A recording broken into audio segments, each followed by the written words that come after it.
존경하는 국민 여러분, 문희상 국회의장님과 선후배 동료 의원 여러분, 더불어민주당 경기도 화성을 국회의원 이원욱입니다. 부총리께 질의하겠습니다.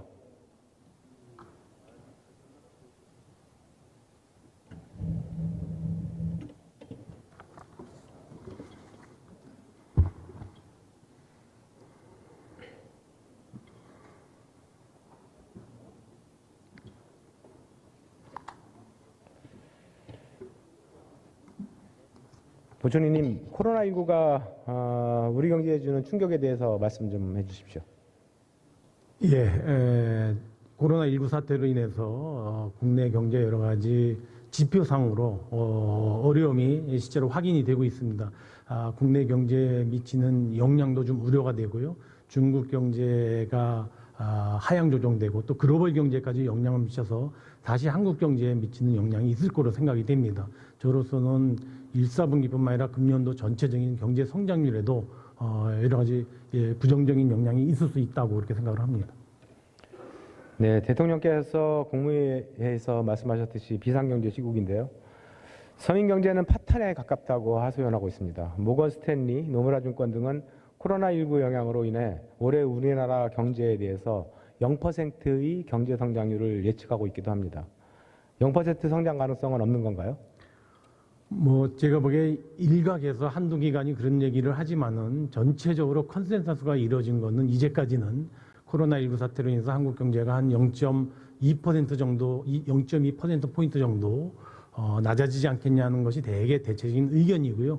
아주 일각에서 극단적인 전망을 하는 경우도 있으나마는 저는 이런 정도가 현재까지는 전망의 대세라고 볼 수 있겠고요. 어제 OECD에서 한국 경제에 대해서 2.3%에서 2.0%로 0.3%포인트를 낮춘 사례는 있습니다.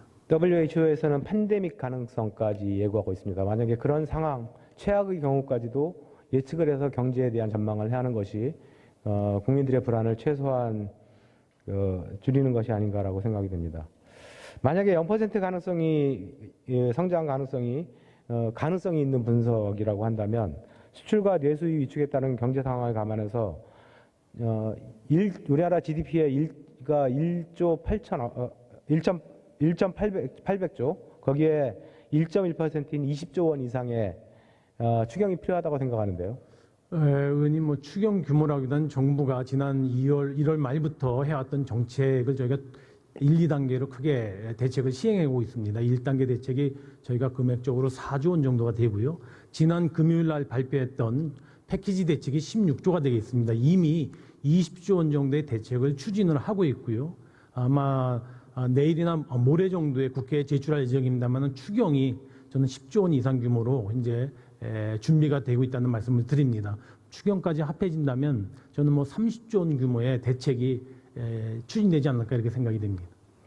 하여튼 최대한 이번 기회에 황교안 대표께서도 말씀을 하셨는데 그 추경을 최대한 세우는 것이 맞다고 생각을 하고요. 하나 더요. 이재용 대표가 청와대 국민청원 게시판에 제안한 기본소득 50만 원. 이 또한 황교안 대표께서도 긍정적 반응을 하셨는데요. 전체 국민에게 지급하는 기본소득 이런 건 아니어도 코로나19 피해자에 대해서라도 현금 지급 등을 고려한 추경이 돼야 되지 않겠습니까? 예, 기본소득에 대한 논란은 국회에서 오랫동안 있어 왔고요. 저희가 이 기본소득 자체에 대해서는 여러 가지 더 검토가 필요한 사항이고요. 이번 추경을 준비하면서 의원님께서 지적하셨던 대로 소비가 워낙 어려워지고 또 취약계층의 그러한 소비 여력이 너무 없어서 지금 의원님이 지적하신 정도의 소비 여력을 보태줄 수 있는 그런 대책들을 이번에 담아서 추경으로 제출할 예정입니다. 제가 지난주 토요일 날 대구를 갔다 왔는데 대구에서도 강력한 목소리로 현금 지급성이 필요하다. 대출받고 이런 것도 안 된다라고 하는 목소리가 굉장히 컸었습니다. 이번에 비교적 신경을 많이 써서 저희가 보강해서 담으려고 노력했다는 말씀을 드립니다. 마스크 사태가 꺼질 가능성이 보이지 않는데요. 부처님께서도 마스크를 서기 위해서 줄 서고 있는 건 잘 아실 테고요. 현장에 혹시 나가보셨습니까? 예, 저도 어제 저녁 때 또 약국에 갔다 왔습니다. 100m 이상 줄 선 거 보셨습니까? 예, 봤습니다. 해결 방안이 뭐죠? 예, 의원님, 마스크에 대해서는 기본적으로 저희가 하루에 한 1,000만 장 정도를 만들어내고요. 사실 신천지 사태 이후에 마스크에 대한 수요가 너무 급증을 해서 사실 인구 5천만 인구가 하나씩 쓴다 해도 5천만 매가 필요하고요. 경제활동 인구 한 분 한 분이 필요해도 3천만 매가 필요합니다. 절대적으로 수요가 공급이 수요를 못 쫓아가는 상황에서 정부로서는 생산량을 가능한 한 10만 장, 20만 장으로 더 찍어내기 위한 노력하고요. 두 번째는 확보되어 있는 이와 같은 생산된 마스크가 좀 적절한 곳에 잘 국민들 손에 유통될 수 있도록 하는데 최대 역점을 두고 대책을 만들어 나오고 있습니다. 저는 동사무소 등을 통한 무상 공급이 답이라고 봅니다. 무상급식, 무상교복 등 우리가 무상정책을 많이 시행을 했는데요. 이 마스크에 대해서 무상 공급을 못할 이유가 단 하나도 없습니다. 의원님, 저는 이렇게 생각합니다. 아까 말씀드렸던 대로 무상 공급을 하게 되면 1인당 한 매씩 제공한다 그래도 일주일에 한 매 정도밖에 제공이 되지 않습니다. 네, 그렇게 하시면 됩니다. 근데 저는 그렇게 됐을 경우에 오히려 더 불만이 많지 않을까. 일주일에 한 매 정도가. 그래서 정말 필요로 하신 분들한테는 국민들 손에 들어가고 또 이렇게 좀 방에 계신다든가 또 혹시 이렇게 소요가 아무래도 덜 필요하신 분들에 대해서는 좀 참아주시는가 해서 이 1,000만 장이라고 하는 마스크 생산량이 적재적소에 잘 공급되도록 유통체계를 갖추는 것이 저희에게 좀 주어진 과제가 아닌가 싶고요. 지금 부총리께서 현장의 목소리를 못 듣고 계신 거예요. 아닙니다. 의원님, 제가 보건데 무상으로 정부가 일정 부분은 취약계층이라든가 의약계라든가 이런 데 무상으로 제공하지 않는데요. 무상으로 제공하는 것은 저는 의원님이 제안하신 그런 루트를 이용할 수 있다고 저는 생각을 합니다. 아니요, 그 취약계층만이 아니고 모든 국민한테 3월 며칠 날부터는 60세 이상, 3월 며칠 날부터는 50세 이상, 3월 그 다음 날은 40세 이상 전 국민, 이런 식으로 그 무상 공급을 하겠다고 얘기를 하고 대신 공급을 하면서 일주일에 두 개 정도면 된다라고 하는 거를 같이 홍보를 해줘야 됩니다. 당신한테는 2개면 되니까 2개만 일주일에 공급하겠다. 당신한테는 하나만 공급할 테니 이거 가지고 아껴 써라. 대신 그 정책의 효과는 뭐냐면 줄을 서지 않고 언제든지 가면은 내가 최소한 하나는 구할 수 있겠구나. 2주간 거 3개는 구할 수 있겠구나라고 하는 거를 인지하게 되니까 거기서 줄을 설 필요가 없어지는 거죠. 예, 아까 말씀드린 것처럼 그렇게 지금 의원님 말씀 주신 대로 하면 줄 서는 수고를 덜지만은 아까 아주 꼭 필요한 분야 배분을 빼면은 정말 저희가 계산해 보니까 일주일에 한 매 정도가 전 국민에게 돌아갑니다. 과연 일주일에 한 매 정도 그렇게 주는 것이 과연 분배의 공정성을 높일 수는 있겠지만은 현실적으로 국민들 수요에 맞출 수 있을까? 저는 그런 부분에 있어서 선뜻 의사결정하기가 쉽지 않은. 제가 많은 얘기를 해봤습니다. 우리 동네 주민들하고도 많은 얘기를 해봤고 의원들하고도 많이 얘기를 해봤는데 지금같이 줄 서는 것보다는 일주일에 한 매를 내가 가면은 구입할 수 있겠다라고 하는 것이 훨씬 불만이 적습니다. 그래서 정부가 생각하는 것 중에 하나가요. 약국에 갔을 때 DUR 제도라는 게 있습니다. 저희가 약을 중복해서 탈 수 없도록 이미 개개인이 다 신원 확인이 되는 시스템이 있는데요. 그 시스템을 이용해서 1인당 2매면 2매, 3매면 3매만 딱 살 수 있도록 그렇게 시스템을 보완을 하고 있고요. 저는 2, 3일 이내면은 한 3일 정도면은 그 시스템이 다 갖춰지지 않을까 생각이 됩니다. 자, 그리고 마스크가 유통업자에게 얼마나 타격이 되어 있다고 보십니까?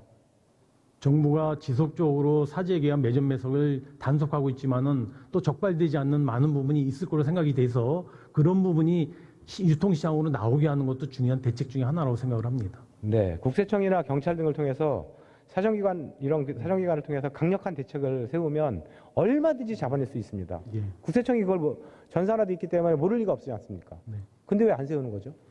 저 의원님 아까 말씀드린 대로 지금 120명 이상이 나가서 단속 활동을 벌이고 있는데요. 필요하다면 저는 인원을 늘려서도 지금 말씀하신 그런 사재기 물량이 시중에 정상적으로 나오도록 강력한 단속이 필요하다고 생각하고 그렇게 하고 있습니다. 지금 이 자리에서 한번 선언해 주시죠. 사재기업자 더 이상 예를 들어 2, 3일 이후에까지 물건을 내놓지 않는다면 폐가망신 나간다고. 저도 같은 비슷한 말씀을 드릴 수 있겠는데요. 사재기에서 나중에 높은 가격으로 팔라고 하는 분들은 정말 낭패를 볼 수 있는 그런 사태가 올 수 있다는 점을 제가 다시 한번 말씀을 드립니다.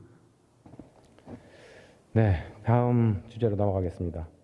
문재인 대통령께서는 지난 11일 정부 업무 보고에서 다음과 같이 얘기했습니다. 일자리는 한시도 소홀히 할 수 없는 최고의 국정 과제다. 정부 일자리 정책을 큰 틀에서 보면 비정규직의 정규직화, 공공 일자리의 창출이었습니다. 부총리께서는 이러한 정부 일자리 정책에 대한 비판의 목소리를 들어보셨습니까? 예, 뭐 저도 좋은 일자리는 민간에서 창출하는 게 답이라고 생각하지만 그렇지 않은 또 그걸 보완할 수 있는 측면에서 공공 부문에서도 역시 일자리를 창출해내고 있는데요. 일부에서 흡사 정부 부문을 통해서만 일자리를 창출하는 거 아니냐, 또 지나치게 비대한 거 아니냐는 지적이 있어 왔다는 건 잘 알고 있습니다. 저는 오늘 우리나라가 가야 할 길에 대해 여야 의원님, 부총리를 비롯한 국무위원, 공직자분과 우리나라의 근본적 문제를 논의해보고자 대정부 질문을 준비했습니다. 주제는 기업하기 좋은 나라, 노동이 행복한 나라입니다. 부총리께서는 우리나라가 기업하기 좋은 나라, 노동이 행복한 나라라고 보십니까? 예, 뭐 정부로서는 아까 제가 누님 말씀드린 것처럼 경제 성장의 견인은 저는 민간이 주체라고 생각을 합니다. 정부는 그와 같이 기업이 그 같은 투자 활동, 수출 활동을 잘 할 수 있도록 서포터 기능을 충실히 하는 것이 정부 역할이라고 보고요. 그런 측면에서 정부도 노력해 나가고 있다는 점을 말씀을 드립니다.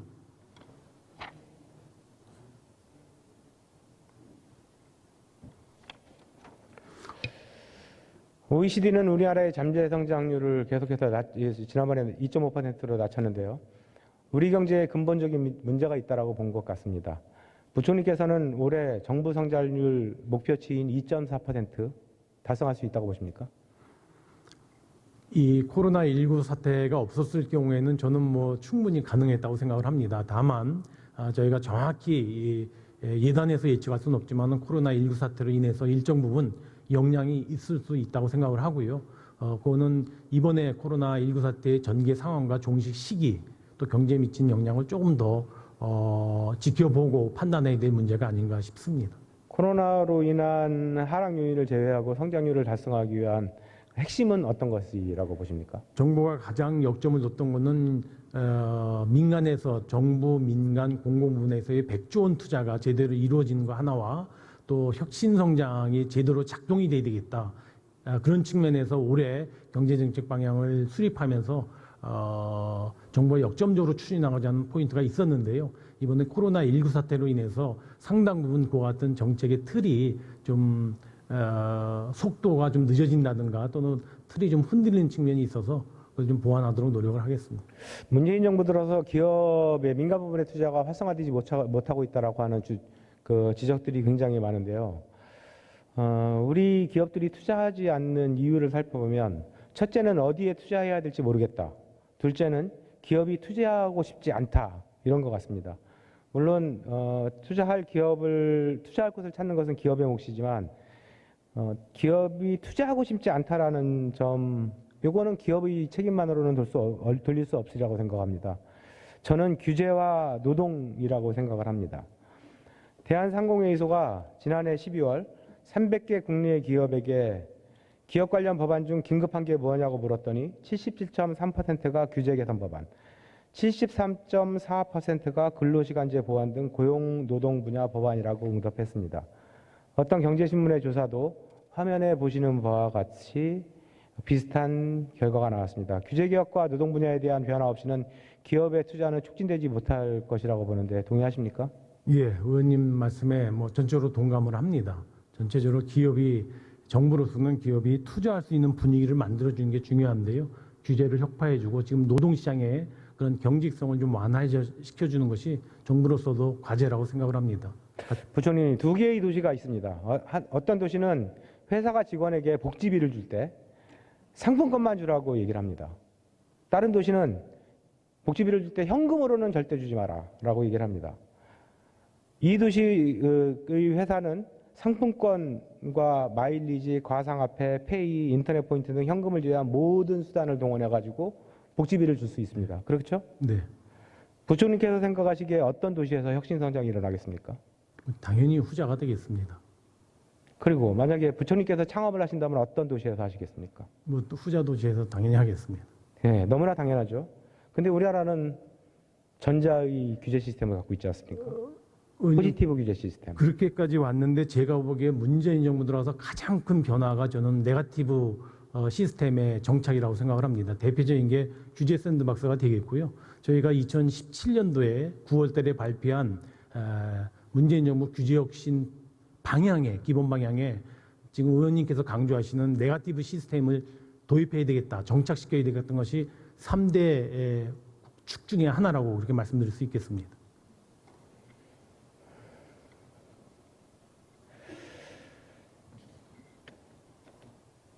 그러면 정부에서는 네거티브 규제 시스템이 3대 정책 중에 하나라고 하셨는데 정부에서 TF를 구성했다거나 연구 용역을 발주했다거나 한 적이 있습니까? 2017년 7월 달에 제가 국무조정실장 할 때 TF를 구성해서 했고 9월 달에 발표할 때 지금 제가 말씀드렸던 규제개혁의 큰 세 가지 방향 중에 하나가 네거티브 시스템으로의 도입이고 그 후속 조치가 2018년도에 5개 그 규제 샌드박스 법안의 개정이었고요. 그 이후에도 정부로서는 법을 하나하나 할 때도 모두 포괄적으로 네거티브 규제 시스템으로 법령이 바뀌는 게 큰 기조화에 하고 있습니다. 다만 민간에서 정부가 이렇게 함에도 불구하고 체감이 안 된다, 잘 안 된다는, 속도가 늦다라는 여러 가지 지적을 저희도 잘 경청을 하고 있습니다. 물론 규제 샌드박스가 민간 기업한테 담비와도 같았던 건 사실입니다. 그러나 그거는 굉장히 협소한 분야. 전체 기업이 봤을 때 혜택을 받는 기업은 창업기업 몇 개를 제외하고는 없습니다. 이 전체 기업이 느끼는 규제를 네거티브 시스템으로 바꾸는 문제, 이 문제를 정부가 해줘야 됩니다. 전적으로 동감합니다. 저희가 그거와 관련된 연구 용역을 해오신 적이 있냐고요? 저희가 볼 때 연구 용역이라기보다는 관련 간담회 같은 거는 많이 개최를 했습니다. 그래서 좀 작은 과제지만은 여러 차례 국무조정실을 중심으로 해서 개선을 해왔는데요. 국민들께서 이렇게 피부로 확 닿을 수 있는 좀 빅이슈 과제라든가 이렇게 그런 것들이 손에 잘 안 잡히다 보니까 여러 가지 비판이 있었던 것은 사실입니다. 각 부처를 통해서 부처가 갖고 있는 포지티브 법을 네거티브로 바꾸기 위한 전반적 체제 개혁을 해주셔야 됩니다. 개별법 몇 가지를 해가지고 될 문제가 아니고 우리 이거는 전체적으로 해보자 라고 하는 이러한 방향을 만들어 주셨으면 좋겠습니다. 문제가 생기면 기업에게는 징벌적 손해배상으로 사회적 책임과 의무를 다하게 되면 되는 겁니다. 기업이 맘대로 투자하고 일을 할 수 있도록 도와주는 것, 그것이 정부가 해야 될 일 아니겠습니까? 역시 이것도 기업의 사회적 책임을 강화하기 위해서 지금 말씀하셨던 징벌적 손배 제도를 강화하는 것이 큰 틀에서 맞다고 봅니다. 저로서는 또 기업의 여러 가지 어려움을 호소하는 측면이 있어서 양 측면을 좀 잘 조율해서 진행해 나가려고 노력을 하고 있고요. 제가 알기로는 의원님 지금 말씀하셨던 징벌적 손해배상 제도가 반영되어 있는 법률만 해도 국회에 이미 한 17, 8개의 법률이 좀 계류되어 있는 걸로 알고 있습니다. 그래서 단계적으로 반영될 수 있는 법안부터 그렇게 징벌적 손해배상 제도를 도입하면서 적용해 오지 않는가 이렇게 생각이 됩니다. 우리나라 R&D와 관련된 재정 지출 규모는 이스라엘과 더불어 1, 2위를 다투고 있는데요. 혁신은 나오지 않고 있다라고 하는 얘기들이 많이 있습니다. 부총리님이 어떤 기업이 R&D를 했을 때 R&D의 투자에 해당하는 만큼 세금을 깎아주는 것, 네. 이런 게 있죠. 네.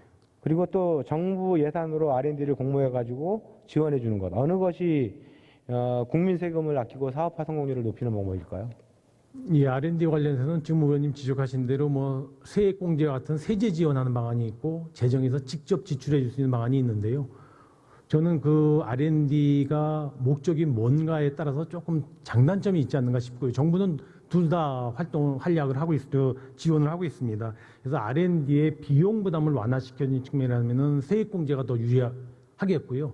특정한 기술을 개발한다든가 특정한 목적으로 R&D를 운영하고자 할 때는 다이렉트리 정부가 예산으로 직접 지원하는 것이 낫기 때문에 정부로서는 그 두 개 다 방안이 일률적으로 어느 방안이 훨씬 더 효율적이라고 말씀드리기보다는 둘 다 적절하게 좀 조합해서 써야 되지 않을까 이렇게 생각이 됩니다. 기초연구와 관련된 거는 정부의 직접 지원 방식이 좋겠지만 사업화와 관련된 거는 특히나 세액공제 방식이 훨씬 더 유리하겠죠. 예, 그렇게 생각합니다. 비용도 저렴할 때 있을 거고. 예. 다음 그 그림 한번 보시면요. 모 기업이 지난해 말 자율주행 포크레인과 무인 운반 트럭 기술을 개발한 그런 현장입니다.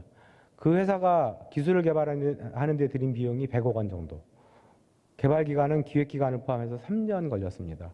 기업 혼자서 이뤄낸 성과입니다. 만일 국가 R&D로 했다면 100억 원으로 이 사업을 성공시켰을 수 있었을까 굉장히 큰 의문이 생깁니다.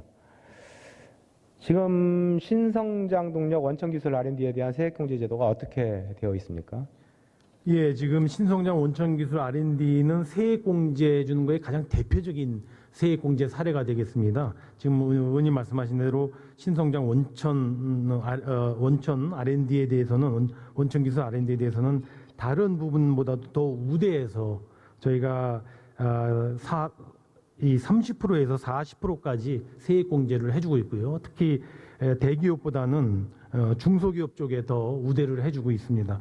아울러서 대상도 지금 약 12개 분야에 한 223개 첨단 원천 기술을 대상으로 하고 있는데요. 그 대상의 폭도 넓혀왔고 또 지원의 세액 감면 지원율도 더 높여왔다는 점을 말씀을 드립니다. 정부로서는 이 점에 가장 역점을 두고 있다는 점을 제가 다 말씀을 드립니다. 그래서 아까 총리님께서도 인정을 하셨듯이 효율성의 측면에서는 기업에서 하는 것이 훨씬 더 비용을 절감하는 효과가 있을 것이다라고 말씀하셨는데, 그래서 이런 부분과 관련해 가지고 세액공제의 공제율을 훨씬 더 높여야 되겠다라고 하는데, 그럼 동의하십니까? 예, 아까 말씀드린 전체적으로 꽤 좀 높여왔고요. 조세주주 측면에서 여력이 된다면 뭐 저는 혁신성장 차원 측면에서 그런 고려를 할 수 있다고 생각을 합니다. 어차피 똑같이 지출되기 때문입니다.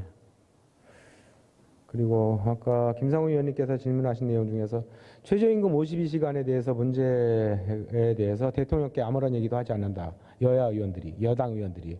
근데 저도 이 문제에 대해서 수차례에 걸쳐서 기조회 때 문제점을 지적을 했고 그 이후에 법안도 내고 했는데요. 총리나 부총리는 대통령께 이러한 문제와 관련해서 한 번도 지적한 적이 없습니까? 아닙니다. 지금 최저임금제는 올해도 이미 3% 이내로 보완이 됐고요. 52시간제에 대해서도 수차에 걸쳐서 정부가 두 차례에 걸쳐서 보완 대책을 발표한 적이 있습니다. 이 과정까지 오기까지는 관계장관들 간에 수십 차례의 회의가 있었고요.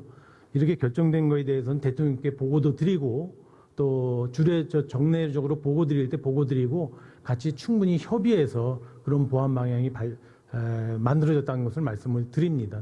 아마 신문에 대외적으로 발표가 안 되다 뿐이지 그와 같은 협의 채널과 보고 구조는 잘 작동이 되고 있다고 저는 생각을 합니다.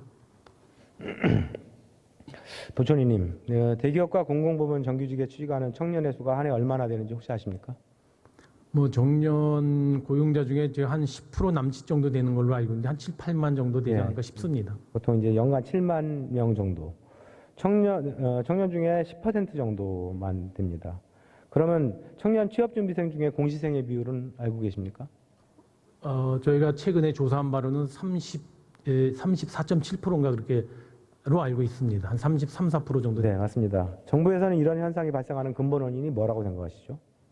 뭐 아무래도 공직이 직업으로서의 안정성과 이런 측면에서 메리트를 제공한 게 아닌가 싶고요. 상대적으로 청년들이 많이 찾는 시장의 일자리가 좀 취약하다고 생각되는 그런 인식에서 공직을 많이 선호하는 게 아닌가로 생각이 됩니다. M4세대, G세대라는 용어를 들어보셨을 텐데 혹시 말씀해 줄 수 있겠습니까? 예, M4라는 것은 뭐 여러 가지 젊은 청년들이 여러 가지 결혼을 포함해서 포기한다는 그런 의미였고요. G세대는 뭐 글로벌 세대로서 신세대를 의미하는 걸로 알고 있습니다. 처음 갖는 일자리에 따라 소득, 자산 등 평생 살아갈 미래가 달라지는 게 지금의 현실입니다. 최초의 늪에 빠지면 평생 사다리를 올라탈 수 없습니다. 다음 도표를 보시면 더 충격적입니다. 20에서 30대의 남자의 경우 상위 10% 소득자는 82.5%가 결혼합니다. 근데 하위 10%는 6.9%만 결혼합니다. M4세대의 단면을 보여주는 것 아닌가 생각합니다. 총리께서는 이 도표를 보시면서 어떤 느낌이 드십니까? 예, 저는 그 표를 보자마자 일단 책임감부터 느낍니다. 정부가 여러 가지 지원을 통해서 좋은 일자리를 주고 또 노동시장과 같은 이중구조가 잘 해결되도록 하는 것이 정부의 임무이기 때문에 그런 측면에서 좀 더 속도를 내야 된다고 생각을 하고 있습니다. 부총리님, 공무원 시험으로 몰리는 청년들, 이거는 불평등 때문 아니겠습니까? 그 공무원이라고 하는 것이 가지는 안정성, 이런 것 때문일 텐데요. 네. 불평등을 느끼지 않도록 하는 사회, 청년이 도전이 가능한 나라 만들어야 될 텐데 한번 다음 표를 보시죠. 우리나라 임금 구조입니다. 300인 이상의 정규직이 100만 원을 받을 때 300인 이상의 비정규직은 63만 원, 300인 미만의 비정규직은 56만 원, 300인 미만의 비정규직은 41만 원. 누군가 100만 원을 받을 때 누군가는 41만 원으로 받습니다. 이 구조는 계단도 없이 고착화되어 있습니다. 반면에 대기업은 연봉 잔치를 하고 있고요. 상장사 53곳이 억대의 연봉을 주기도 했습니다. 이 틀을 깨지 않고는 우리 사회의 근본적 문제점인 양극화 해소와 도전과 혁신 불가능하다고 하는데요. 민주당의 경제 전문가이신 최원열 의원께서 지난 대정부 질문 때 제안했던 동일노동 공정임금이라고 하는 체계를 기억하십니까? 예, 기억합니다. 제안 이후에 정부에서는 어떤 검토를 하고 계시죠? 예, 그때 최 의원님께서 동일임금, 공정임금을 말씀해 주셨는데요. 그래서 사실 공정임금이라는 게 동일한 노동이면 오히려 더 열악한 비정규직이 오히려 좀 더 높아야 된다는 그런 의미로 저는 해석을 했습니다. 지금 정부로서는 거기까지 가기에는 굉장히 힘든 측면이 있어서 동일임금, 동일임금만이라도 잘 정착이 됐으면 좋겠다고 싶어서 지금 직무급제를 포함해서 동일임금, 동일노동에 대한 동일임금 시스템을 정착하는데 우선 주력하고 있다는 말씀을 드립니다. 그러면 연공서열제부터 깨야 될 텐데요. 뭐 저는 민간 부분에 있어서 일단 공공부문부터 직무급제도를 도입하고 있고요. 공공부문에도 상당 부분은 지금 저희는 고위직은 도입돼 있다고 생각을 합니다. 그러나 공직 전반에 대해서 적용되는 것이 아니기 때문에 역시 공직에 대해서도 같은 직무급 도입을 하는 것이 과제라고 저는 생각을 합니다. 맞습니다. 저항도 있을 테고요. 정부가 특정 연도부터 고용하는 공무원에 대해서는 연공서열제를 없애고 완전 직무급제를 도입하겠다라고 발표를 하고 나서 시작하면 어떻겠습니까?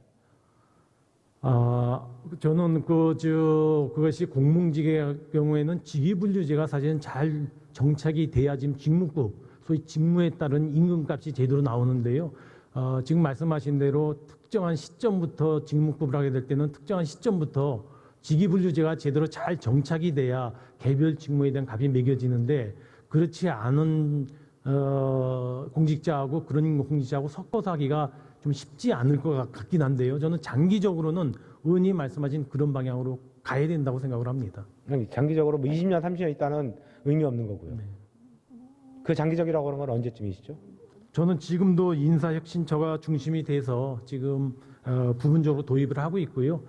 고위직은 저는 다 그 같은 형태가 되게 정착이 됐다고 봅니다. 제가 말씀드린 건 주로 4급, 5급, 6급의 중간 계층에 대해서도 그 같은 시스템이 제대로 정착돼야 되는데 뭐 정부가 하여튼 제가 인사혁신처고 조금 더 속도를 내도록 그렇게 하겠습니다. OECD 국가 중에서 우리나라가 연공서열제가 가장 강하게 정착되어 있는 나라인데요. 예, 이 틀을 깨지 않으면 우리나라 직무급제가 민간에 활성화되긴 불가능합니다. 정부에서부터 먼저 선도해 주셔야 됩니다. 그리고 하나 더 노동과 관련해서 질문드리겠습니다. 민주당 노동전문가 이용득 의원께서 제안한 한국형 노사관계 모델인 노동위원회 혹시 알고 계십니까? 예, 노동회의소 말씀하시는 네. 거. 예. 뭐 대한상공회의소처럼 근로자의 어떤 이익을 위한 노동회의소가 필요하지 않냐는 제안으로 제가 알고 있습니다. 문재인 대통령의 대선 공약이기도 했는데 실현이 안 된 이유는 뭐죠? 예, 아직까지는 이루어지지 않고 있는 상황입니다. 그러니까 왜 안 되죠? 이거는 저는 뭐 관련 법이 아마 제가 알기로는 작년 2월 달에 국회에 제출돼서 계류가 돼 있는 걸로 알고 있는데요. 저는 이거는 국회에서 논의를 거쳐서 사회적 공감대를 거쳐서 입법화되는 것이 가장 빠른 속도가 아닐까 싶습니다. 만약에 20대가 안 된다면 21대라도 정부에서 적극적으로 입법 통과를 위해서 주요 법안으로 놓고 노력하시겠습니까? 정부는 국회에서 논의할 때 적극적으로 참여하겠습니다. 네, 들어가셔도 되겠습니다. 수고하셨습니다.